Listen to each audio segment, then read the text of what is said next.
सोनम के घर फूलमती नाम की एक नौकरानी काम करती थी। उसके नैन नक्श बहुत सुंदर थे, बस रंग से वो काली थी। एक दिन, सोनम दीदी, आप कितनी सुंदर है और इतनी गोरी भी। काश मैं आपके जैसी गोरी होती। अरे लेकिन देख ना, कितनी मोटी हूं मैं। मुझे तो पड़ोस की रानी अच्छी लगती है। देखने में गोरी, नैन नक्श अच्छे और दुबली भी कितनी सुंदर लगती है। फूलमती के मन में सोनम की बात घर कर जाती है। वो सोचती है कि उसे नहीं पता था कि सोनम को भी अपने से शिकायत होगी। अरे फूलमती, ये क्या किया? सब्जी में इतना तेल। वैसे भी मैं इतनी मोटी हूँ, ये खाना खाकर तो कभी जिंदगी में पतली नहीं हो पाऊंगी।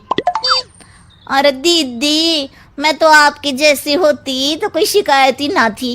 गोरी गोरी। अरे गोरी ही तो हूँ, खुद को तो देख। तेरे नैन नक्श, तेरा पतला शरीर।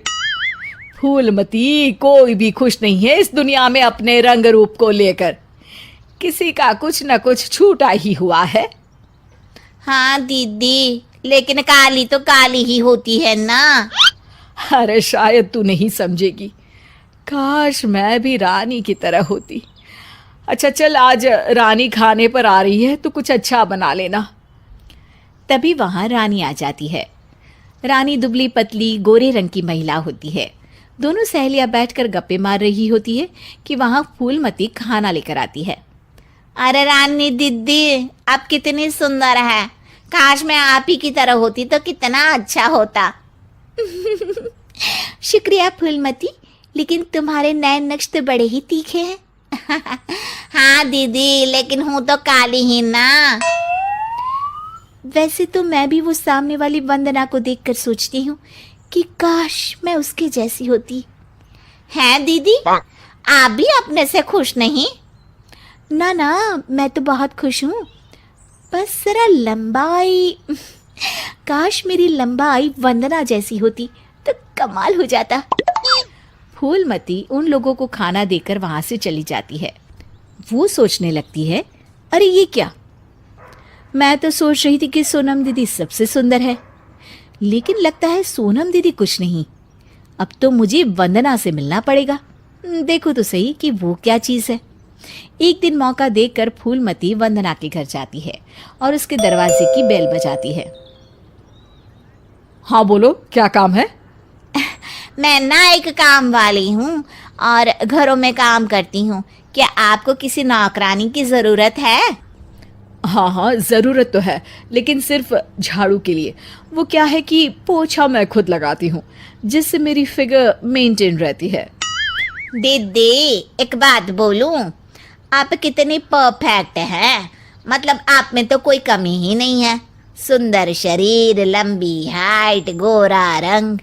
काश ना दीदी मैं आपके जैसी होती। शुक्रिया, लेकिन मैं भी परफेक्ट नहीं हूँ। ओह, ये क्या दीदी, आप क्या बोल रही हैं? ऊपर वाले ने तो आप में कोई कमी रखी ही नहीं है। अरे तू उस दीपिका को जानती हो ना? कैसी बात कर रही हो दीदी? वो कहानी हर घर की हीरोइन ना? हाँ हाँ वही।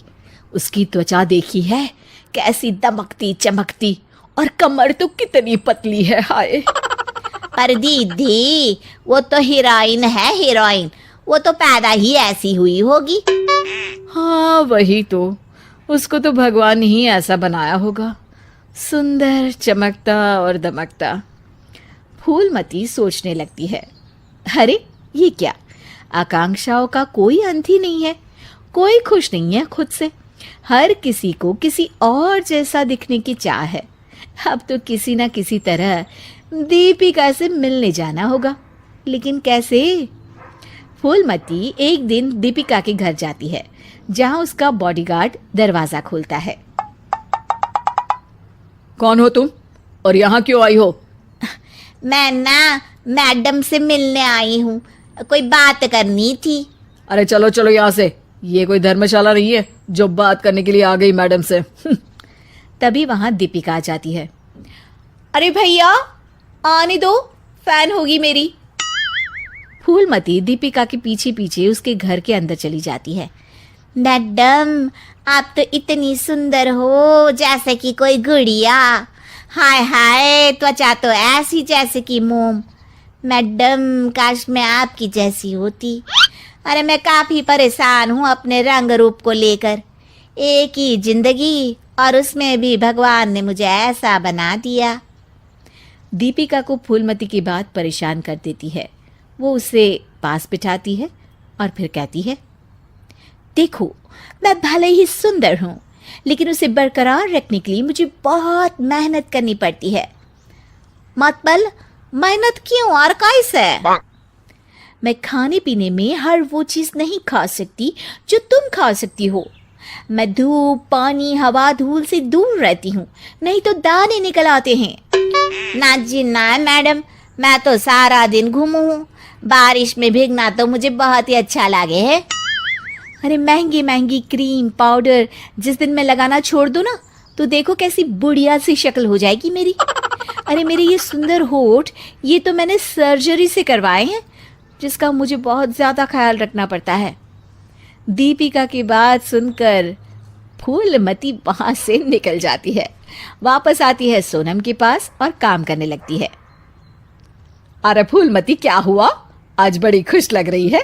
हमेशा तो परेशान सी रहती थी, अब किसके जैसा लगने की चाह है? किसी की तरह नहीं दीदी, भगवान ने तो मुझे बहुत ही अच्छा बनाया है। मेरे जैसे नैन, नक्श और काया हर किसी को नहीं मिलती।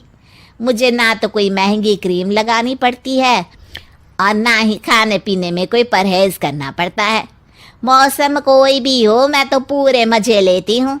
ना धूल से प्रॉब्लम और ना ही डॉक्टर के चक्कर। तो दीदी, मैं तो अब खुशी रहूंगी ना।